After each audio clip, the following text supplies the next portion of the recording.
అలా BRS party అభ్యర్థిగా మీ ముందు రావడం, మీ ముందు నిల్చుండి నేను ఇవాళ ఎన్నికల బరిలో మెదక్ పార్లమెంట్ స్థానానికి ఉండడం నా అదృష్టంగా భావిస్తా ఉన్నా.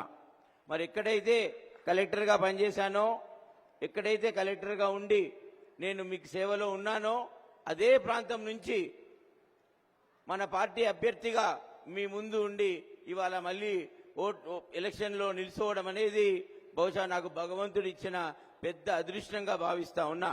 నేనేదైతే కలెక్టర్గా ఉండి సుదీర్ఘకాలం మీ సేవకుడినై పనిచేసి మన హరీష్ అన్న డైరెక్షన్స్లో గౌరవ మాజీ ముఖ్యమంత్రి కేసీఆర్ సార్ ఆధ్వర్యంలో ఏదైతే మనం సిద్దిపేట జిల్లాను భారతదేశంలోనే అవార్డుల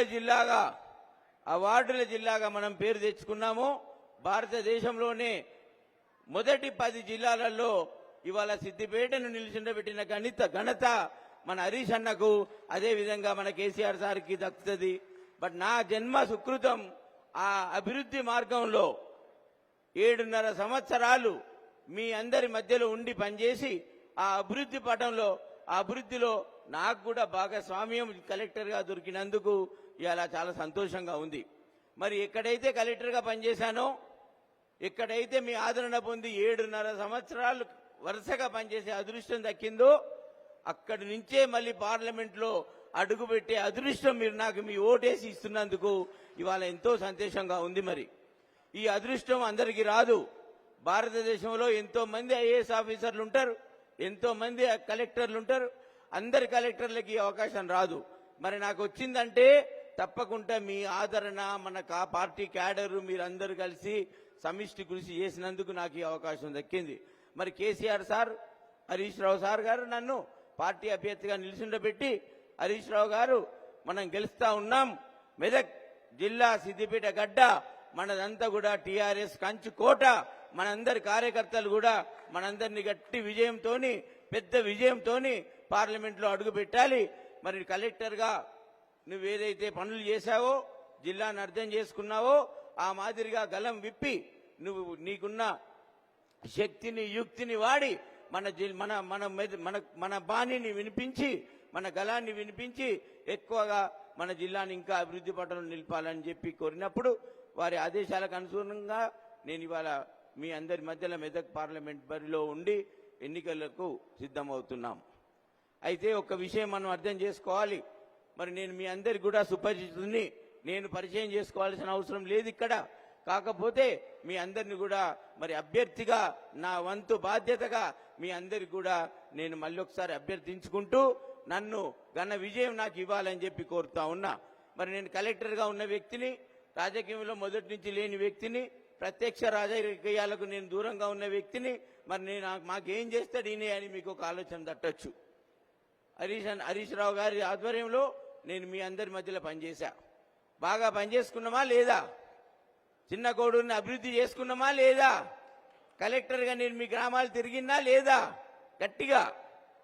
సో ఆ మాదిరిగానే మళ్ళీ ఎంపీగా ఎన్నికై మీ మధ్యలో ఉండి మన జిల్లా అభివృద్ధికి పాల్పడతానని చెప్పి నేను ఇక్కడ మీకు ప్రమాణం చేసి చెప్తా ఉన్నా. అయితే ఒక ఐఏఎస్ ఆఫీసర్గా, ఒక కలెక్టర్గా పనిచేసిన ప్రదేశం నుంచి ఆ జిల్లా విషయాలన్నీ కూడా తెలిసిన వ్యక్తిగా నాకు అందరి ఎంపీల కన్నా ఒక మంచి అవకాశం కూడా అదనంగా ఉంటుంది. మరి నా పరిచయాలు ఏవైతే ఉన్నాయో ఢిల్లీ కేంద్రంగా అక్కడున్న ఐఏఎస్ ఆఫీసర్లతో కానివ్వండి, ఇక్కడ జిల్లాలో మన ఉమ్మడి జిల్లాలో పనిచేసే ఐఏఎస్ ఆఫీసర్లతో కానివ్వండి, నాకున్న పరిచయాలు జిల్లా యంత్రాంగంతో ఖచ్చితంగా మన జిల్లా అభివృద్ధికి ఉపయోగపడుతుంది. మరి చిన్నకోడూరు మండల అభివృద్ధికి ఉపయోగపడుతుందని చెప్పి నేను ఈ సందర్భంగా మీకు తెలియజేస్తా ఉన్నా. మరి కలెక్టర్గా అహర్నిశలు శ్రమించి రాత్రింబవళ్ళు మనందరం కూడా పనిచేశాం. ఇక్కడ ఉన్న చాలా నాయకులు, వేదిక మీద ఉన్న అందరు నాయకులు, అందరినీ పేరు పేరు మీద నేను చెప్పలేకపోయినా మీ అందరి నాయకులు కూడా మరి నాతో పాటు, మన హరీష్ అన్నతో పాటు తెల్లారిదాకా కూడా మనం కలెక్టరేట్లో కలిసి పనిచేసిన రోజులు చాలా చాలా ఉన్నాయి. మరి అవన్నీ గుర్తు చేసుకుంటే ఏదైతే మనం కష్టపడి పనిచేసుకున్నామో దానివల్లనే ఇవాళ మనకు ప్రాజెక్టుల నిర్మాణం అయింది, హాస్పిటల్ కట్టించుకున్నాం. ఈరోజు మనం అన్ని విధాలా కూడా దేశంలో ఎక్కడ లేని విధంగా అభివృద్ధి సాధించుకున్నాం. మరి నేను కలెక్టర్గా ఉండి ఎంపీగా అయినప్పుడు నేను మీకు అదనంగా ఏం చేయాలనే ఆలోచన తట్టింది నాకు. ఎప్పుడైతే నన్ను గౌరవ మాజీ ముఖ్యమంత్రి గారు, పార్టీ అధ్యక్షులు ఎంపీగా కంటెస్ట్ చేసినప్పుడు, హరీష్ రావు గారు నాకు సూచించినప్పుడు నేను తీసుకున్న నిర్ణయం ఒకటి. మరి నేను ఎంపీగా ఉన్నప్పుడు నాకు ఏదైతే భగవంతుడు విద్యను ప్రసాదించిండో, ఏదైతే పోటీ పరీక్షలలో రాసి నేను ఇవాళ కలెక్టర్గా ఎదిగానో, ఉద్యోగాలలో అంచెలంచెలుగా ఎదిగి కలెక్టర్ అయ్యానో, మరి నా విద్యను మన యువతకు నేను కూడా సహాయపడాలి. నా విద్య నా దగ్గరనే ఉండొద్దు, నా విద్య నా ఒక్కరికే అంకితం కావద్దు, నా విద్య నా కుటుంబానికే సరిపోవద్దు, మరి అందరికి కూడా ఇవ్వాలనే పెద్ద ఆలోచనతోని ఇవాళ నా ఉమ్మడి కుటుంబం అనుమతి తీసుకొని మన హరీష్ అన్న ముందట నేను ఒక ఆలోచన పెట్టా. సార్, ఒక ట్రస్ట్ పెడతాను, వెంకట్రామరెడ్డి ట్రస్ట్ అని ఒక ట్రస్ట్ ఏర్పాటు చేస్తాం. మరి ఆ ట్రస్టులో కుటుంబ ఆస్తి నుంచి ఒక 100 కోట్ల రూపాయలు మన నియోజకవర్గంలో ఉన్న పేద కుటుంబాలకు అందుబాటులో ఉండే విధంగా మరి నేను చేయిస్తాను. ఎందుకంటే నేను ప్రజా జీవితంలో ప్రత్యక్షంగా రాలేదు, క్యాడర్తో నాకు సత్సంబాలు ఉన్నా కూడా మరి మీతో పాటు నేను అన్ని కార్యక్రమాల్లో, పార్టీ కార్యక్రమంలో పంచుకోలేదు. మరి నేను క్యాడర్కి దగ్గర అయ్యాలి. నేను అదే విధంగా మరి నాకున్న విద్యను ఏ విధంగా 10 మందికి అక్కడికి వచ్చే విధంగా వాడాలి. అలాంటప్పుడు మన హరీష్ అన్న నాకు సూచన చేసింది, ఒక ట్రస్ట్ ఏర్పాటు చేసి ఆ ట్రస్ట్ ద్వారా పేద విద్యార్థులకు, ఫీజు కట్టలేని విద్యార్థులకు, ఉన్నత చదువులకు పంపలేని పేద కుటుంబాలకు నువ్వు ఆసరగా ఉండాలన్నప్పుడు నేను వెంటనే అంగీకరించి ట్రస్ట్ ఏర్పాటు చేసే ఆలోచన ముందుకు తీసుకొచ్చి మీ ముందు ఇవాళ సవినీయంగా మీ ముందు కూడా ప్రమాణం చేసి చెప్తా ఉన్నా. ఖచ్చితంగా నేను గెలిచిన 30 రోజుల లోపల మొదటిగా మన 7 నియోజకవర్గాల్లో మొట్టమొదటిగా హరీష్ అన్న ఆధ్వర్యంలో మీ అందరి సమక్షంలో గెలిచిన నెల రోజుల్లోపు సిద్దిపేటలో పెద్ద మీటింగ్ లో హరీష్ అన్న చేతుల మీదుగా ట్రస్ట్ ఆవిష్కరణ జరుగుతుందని చెప్పి మీ అందరికీ ప్రమాణం చేసి చెప్తా ఉన్నా. నేను అబద్ధాలు ఆడను, చెప్పిన పనులే చేస్తాను, ఏవైతే చేయగలుగుతానో అవి మాత్రమే నేను ఇవాళ ప్రమాణం చేసి చెప్తా ఉన్నాను. నేను చెప్పిన పదాలన్నీ కూడా మీరు నన్ను ప్రశ్నించవచ్చు. నేను గెలిచిన 30 రోజుల లోపల ట్రస్ట్ ఏర్పాటు చేస్తా ఉన్నాను. ఇంకొక విషయం నేను ఈ వేదిక మీద చెప్తా ఉన్నా, మా అన్న ఇంకొకరు కూడా ఐఏఎస్ ఆఫీసరే, ఆయన కూడా కలెక్టర్గా పనిచేసిండు, ఆయనకు కూడా అనుభవం ఉంది. ఆయనతో ఇవాళ ట్రస్ట్ కాయిదాలు కూడా అన్ని రెడీ చేసుకున్నాం. బహుశా ఇంకొక 15 రోజుల లోపు, ఎన్నికల లోపు ట్రస్ట్ రిజిస్ట్రేషన్ కూడా అయిపోతున్నదని చెప్పేసి మీకు ఈ వాగ్దానం కూడా మీకు ఇవాళ ప్రమాణం చేసి చెప్తా ఉన్నా. ఒక అంకిత భావంతో అబద్ధాలు ఆడకుండా, మోసపూరిత హామీలు ఇవ్వకుండా ఏదైతే చేస్తానో అదే మీకు చెప్పడానికి నేను ముందుకు వస్తా ఉన్నా. అదే మాదిరిగా ఇంకొక ఆలోచన, మన కార్యకర్తల ఇంట్లో శుభకార్యాలకు, మన కార్యకర్తల ఇంట్లో పెళ్లిళ్లకు, మన కార్యకర్తల ఇంట్లో ఫంక్షన్లకు అన్నిటికి కూడా ఒక ఫంక్షన్ హాల్ ప్రతి నియోజకవర్గంలో కట్టి అది మీ అందరికి కూడా ఉచితంగా, మన కార్యకర్తల కుటుంబాలకు ఉచితంగా అందజేసే విధంగా నేను ముందుకు వస్తున్నాను. ఈ కార్యక్రమం కూడా గెలిచిన 9 నెలల లోపు మన హరీష్ అన్నతో ఇక్కడ ఇనాగరేషన్ చేసుకుంటానని చెప్పేసి కూడా మీ అందరికీ అందుబాటులో ఉండగా దాన్ని ఏర్పాటు చేస్తానని చెప్పేసి ఈ వేదిక మీదుగా ఒక జిల్లా కలెక్టర్గా, మెజిస్ట్రేట్గా పనిచేసిన వ్యక్తిని నేను తప్పుడు హామీలు ఇవ్వను కాబట్టి ఈ వేదిక మీద పబ్లిక్గా మీకు హామీ ఇస్తా ఉన్నా, ప్రమాణం చేసి చెప్తా ఉన్నా, తప్పకుండా మీకు అందుబాటులోకి తెస్తానని చెప్పేసి వాగ్దానం చేస్తా ఉన్నా.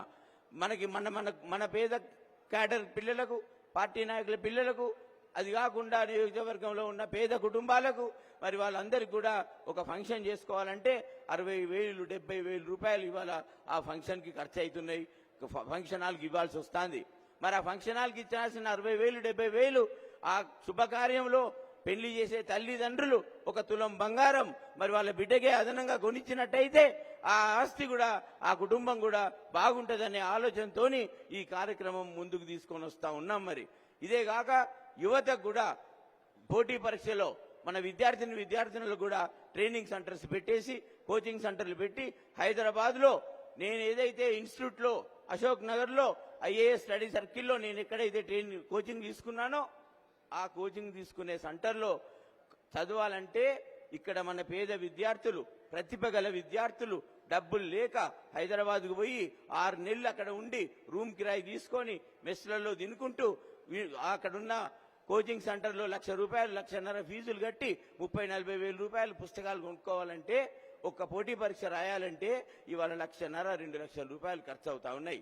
మరి అలాంటి స్థితిలో నాకున్న విద్య, నాకున్న పరిపాలనా అనుభవం, నేను ఏ విధంగానైతే పోటీ పరీక్షలలో పాస్ అయి ఇవాళ ఉద్యోగం తెచ్చుకున్నానో అదే విధంగా నా తమ్ముళ్ళు, నా చెల్లెలు, నాకు ఈ నియోజకవర్గంలో ఉన్న యువతకు నేను బాసటగా ఉండి వాళ్ళ కొరకు నేను పనిచేసి ప్రతి మా ఫంక్షన్ హాల్లో నేను ప్రతి నోటిఫికేషన్ వచ్చినప్పుడు వాటికి కోచింగ్ సెంటర్లు కూడా పెట్టి హైదరాబాద్ నుంచి సబ్జెక్ట్ స్పెషలిస్ట్ తెచ్చి పోటీ పరీక్షలకు రాయించి మన నియోజకవర్గంలో చిన్న కోడూరు గ్రామంలో ఉన్న అందరికీ కూడా హరీష్ అన్న గారి సహకారంతో, మీ అందరి సహకారంతో ఎక్కువ మందిని మనం పోటీ పరీక్షలో పాస్ అయ్యే విధంగా, మంచి పేద విద్యార్థులకు చదువు వచ్చే విధంగా నేను కృషి చేస్తానని మీకు హామీ ఇస్తా ఉన్నా.